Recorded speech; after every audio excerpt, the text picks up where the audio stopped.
Hello and welcome to the Thematic Intelligence podcast.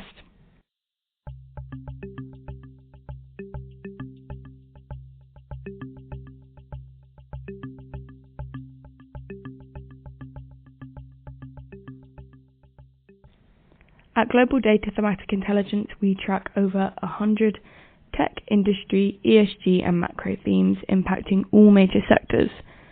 I'm Kris Cooper, and today I will be talking to Nigel Wilcock, Executive Director of the Institute of Economic Development. The IED is a professional body representing economic development and regeneration practitioners working for local and regional communities. In light of the UK's general election occurring on July 4th, we'll be discussing the current state of the UK economically and what the incoming government needs to address. Hi Nigel, how are you doing today? Yeah, I'm great, Kris. Nice to see you. Great, we're excited to have you on the podcast today.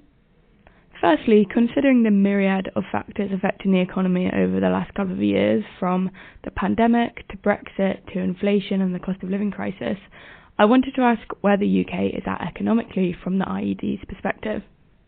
Yeah, well, it's a great question. And I think it's pretty clear that the UK has got a situation where there is insufficient funds to pay for some of the public services that we all expect.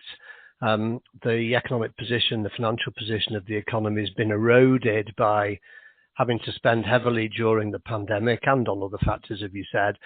We've not returned to growth, and as a result, we've not been able to invest the amounts of money that we'd want to in the economic infrastructure of the country. I see. So what does the IED think the incoming government needs to change or address to drive growth? I think it's clear that the new government needs to set a clear and steady and consistent path. I think we've suffered over the last decade or so with all sorts of measures being introduced and then being pulled off the table. We've not had a consistent approach to economic development.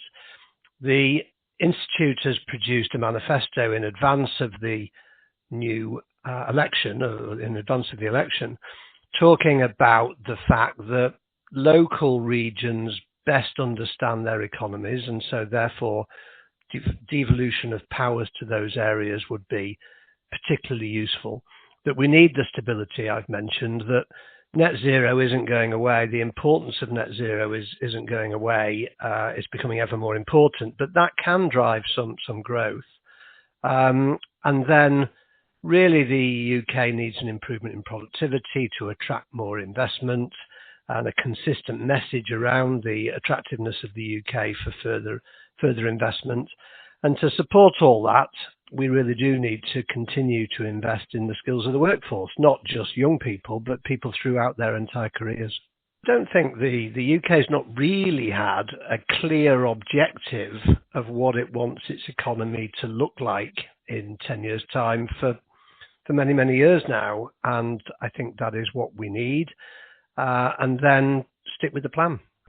And so, with the calls for devolution in your manifesto, Grow Local, Grow National, how could new powers for local governments help catalyse growth or form a vision for the UK economically in the next 10 years? Well, I think the UK is enormously centralised.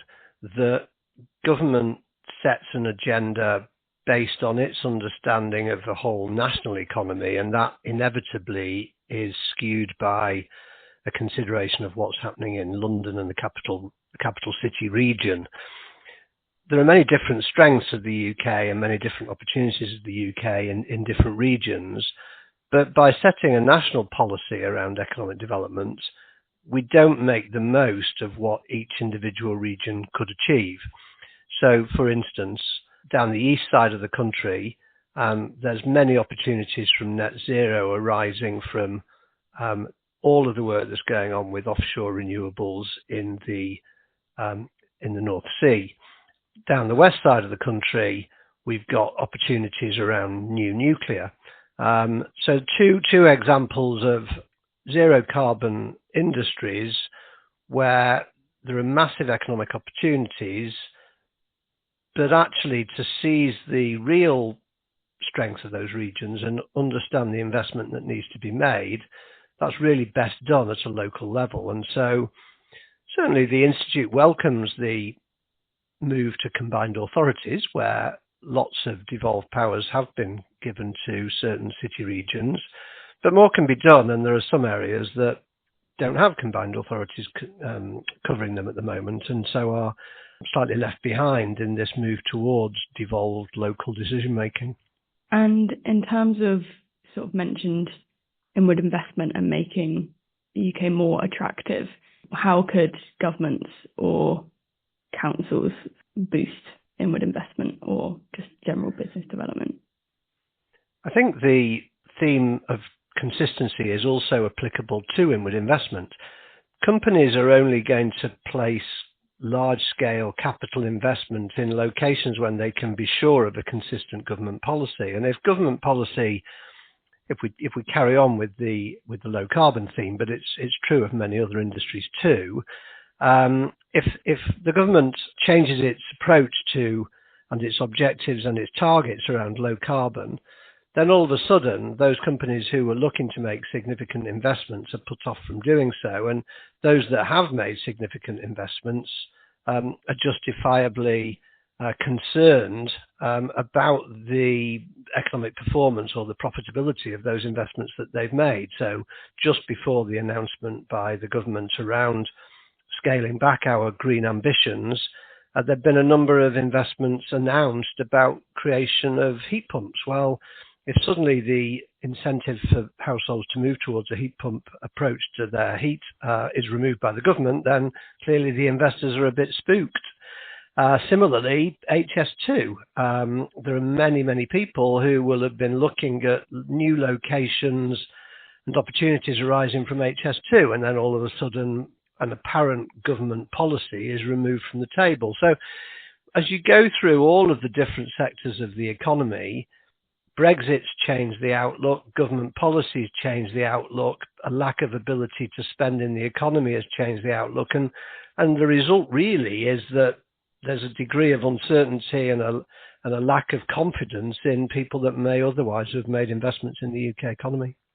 And do you think local councils will be able to deliver, if they have more powers, the consistency that businesses are looking for? I think all political actors need to stick with the announcements that they make. We can't have a situation where an apparent economy or an apparent set of infrastructure has been announced and then doesn't go forward.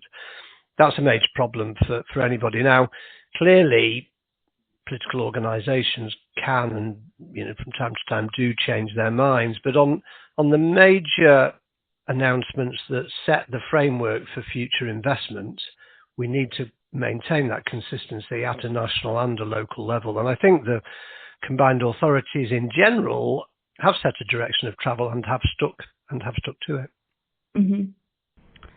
And so how could the public and private sectors be better integrated to help drive growth? I think that the public sector really sets the direction of travel. It sets the mood music for what's going to underpin the local economy. It makes statements about what it's going to do, about physical infrastructure, but also about the provision of skills.